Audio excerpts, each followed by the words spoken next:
డిఎన్ఏలో next topic, Modi క్యాబినెట్లో మార్పులు ఖాయమా? నిన్నటి క్యాబినెట్ భేటీ, రేపటి టీ పార్టీ, గడ్కరీ వ్యాఖ్యలు, ఈ 3 పరిణామాలు ఇవన్నీ కన్నా చూస్తే ఊహాగానాలకు మరింత బలమిచ్చాయి. కానీ అసలు లెక్క ఏంటి?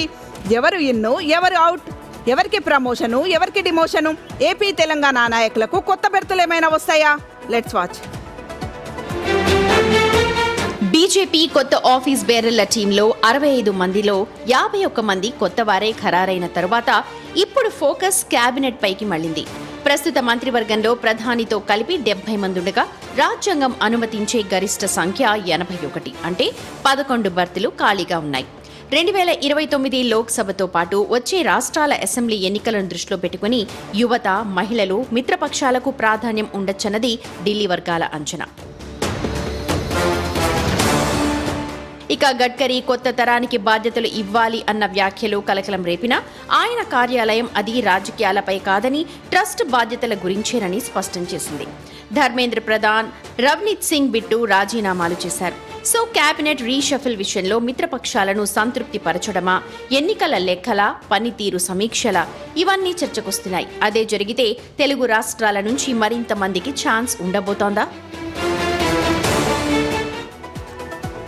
సెప్టెంబర్ మొదటి వారంలో విస్తరణ ఉండే అవకాశాలే కనిపిస్తున్నాయి. దాదాపు 12 మందికి బెర్తులు ఇచ్చే ఛాన్సెస్ ఉంది. పాత వాళ్ళకు కూడా కొంతమంది తీస్తారు, కొన్ని కీలక బాధ్యతలు కూడా అప్పగిస్తారని తెలుస్తుంది. ఎందుకంటే వచ్చే సంవత్సరం 2027లో 7 రాష్ట్రాల్లో ఎన్నికలు ఉన్నాయి. ఎన్నికలు కూడా చాలా కీలకమైన రాష్ట్రాల్లో ఉన్నాయి.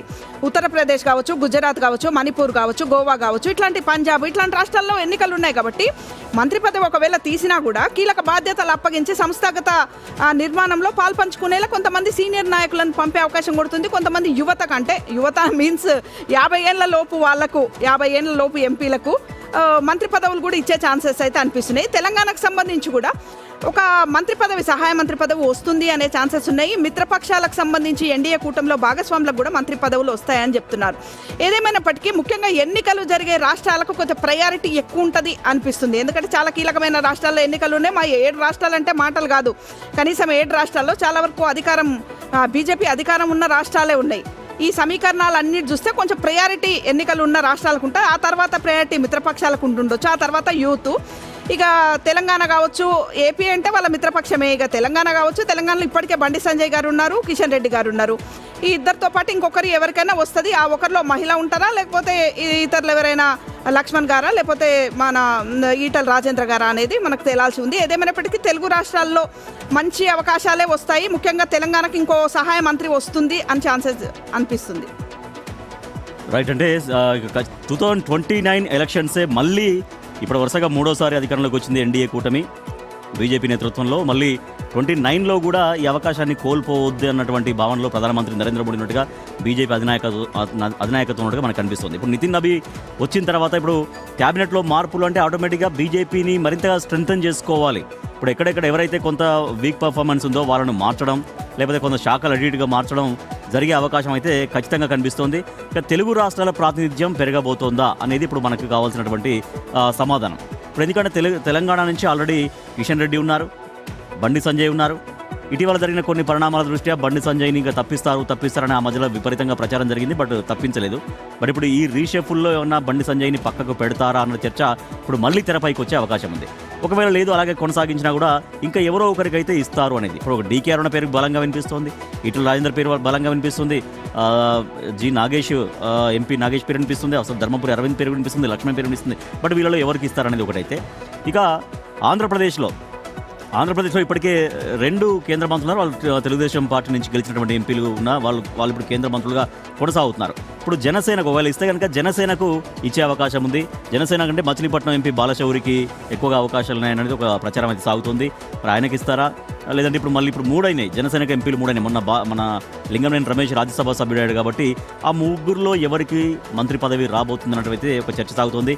ఇక నితిన్ గడ్కరీ ఆయన ఇప్పటికీ కొంత వయసు పెద్దదైపోయింది, నాకు కొంత ఇంకా నేను అంత ఎఫర్ట్ పెట్టలేకపోతున్నాను, 30 సంవత్సరాలుగా ప్రజా జీవితంలో ఉన్నాను, నేను తప్పుకుంటాను అనేది ఆయన ఆల్రెడీ చెప్పారు. కాబట్టి ఇట్లా ముందే లీకులు అంటే ఎవరెవరు తప్పుకోబోతున్నారో వాళ్ళ చేత కొంత ముందు నుంచే కొంత గ్రౌండ్ ప్రిపేర్ చేసేటువంటి ప్రయత్నం కూడా ఎన్డీఏ ప్రభుత్వం చేసినట్టుగా కనిపిస్తుంది. ఇక ఢిల్లీలో ప్రస్తుతం ఉన్న మార్పులు చూస్తుంటే కనుక ఇంకా మరింత బీజేపీ అన్ని రాష్ట్రాలు కూడా మరింత పుంజుకునే దిశగా ముందుగానే అడుగులు వేస్తుందని చెప్పుకోవాలి. ఇక కేబినెట్ లో మార్పులు అంటే ఖచ్చితంగా ఉంటాయి. సో అయితే ఎవరు వెళ్తారు ఎవరు వస్తారు అనేది కూడా ఇంకా క్లారిటీ రావాలి. మరి రేపు జరగబోయే టీ పార్టీలో ఎలాంటి నిర్ణయాలు తీసుకుంటారు దీనిపైన చర్చిస్తారంటే డెఫినెట్లీ చర్చించే అవకాశం ఉంది. ఇక గడ్కరీ చేసిన వ్యాఖ్యలు ఎందుకంటే కొత్త తరానికి అవకాశం ఇవ్వాలంటే ఖచ్చితంగా మార్పులు జరుగుతుంది. అలాగని చెప్పేసి ఆయన పూర్తిగా రిటైర్మెంట్ తీసుకుంటారనేది కూడా మనం కన్ఫర్మ్ చేయకూడదు. సో ఇక నితిన్ నబీన్ ఏదైతే అధ్యక్షుడిగా బాధ్యతలు చేపట్టిన తర్వాత అటు ఏపీలోను తెలంగాణలోను వరుసగా సమావేశాలు నిర్వహిస్తున్నారు. ఎక్కడైనా లుకలుకలుంటే అందరినీ సర్దుబాటు చేసుకుని ముందుకు వెళుతున్నారు. ఎక్కడ కూడా ఘర్షణలు తావు లేకుండా పార్టీలో ఎక్కడా లుకలుకలు ఉండకూడదు, ఇంకా ప్రజల్లోకి వెళ్ళాలి. అలాగే కేంద్రం నుంచి ఏం చేస్తుంది, కేంద్రం రాష్ట్రాలకి ఎలాంటి హామీలు ఇస్తుంది, కేంద్రం నుంచి ఎలాంటి సహకారం వస్తుంది అనేది కూడా ప్రతిదీ క్లియర్ కట్ గా చెప్పుకుంటూ వస్తున్నారు. సో ఇవన్నీ కూడా రాబోయే ఎలక్షన్ లో బీజేపీ మరింత బలోపేతం కావాలని చెప్పేసి ముందు నుంచి కూడా ప్లాన్ చేసుకుంటూ వెళ్తుంది. సో ప్రధానంగా ఏపీ విషయానికి వస్తే ఇప్పటికే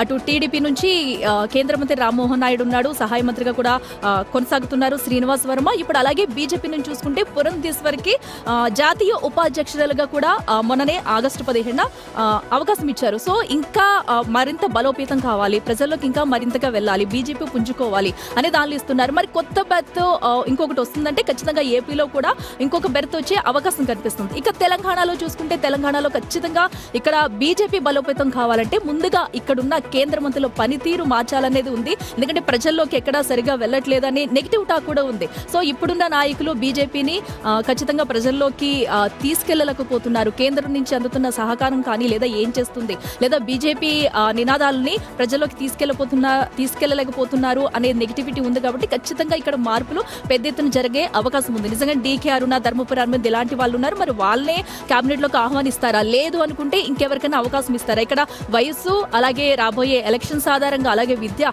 అన్నిటిని చూసి ఈ మార్పులు అనేది జరగబోతుంది. మరి ఎలాంటి వారికి ఈ అవకాశం వస్తుంది అనేది కూడా చూద్దాం. సో ఇప్పుడు మళ్ళీ రీషఫుల్ చేసి కొత్త ఉత్సాహం అందుకోవాలని అయితే బీజేపీ చూస్తున్నట్టుగా కనపడుతుంది. సో క్వశ్చన్ మనకు కనిపిస్తుంది, డిఎన్ఏలో క్యాబినెట్లో మార్పులతో ఎన్డీఏ బలోపేతం అవుతుందా? ఎన్డీఏ బలోపేతం అవడానికి క్యాబినెట్ మార్పులు ఉపయోగపడతాయా అనేటువంటి క్వశ్చన్ మనకు కనిపిస్తుంది. క్యాబినెట్ మార్పులతో ఎన్డీఏ బలోపేతం అవుతుందా అనే ప్రశ్న వస్తుంది మనకి.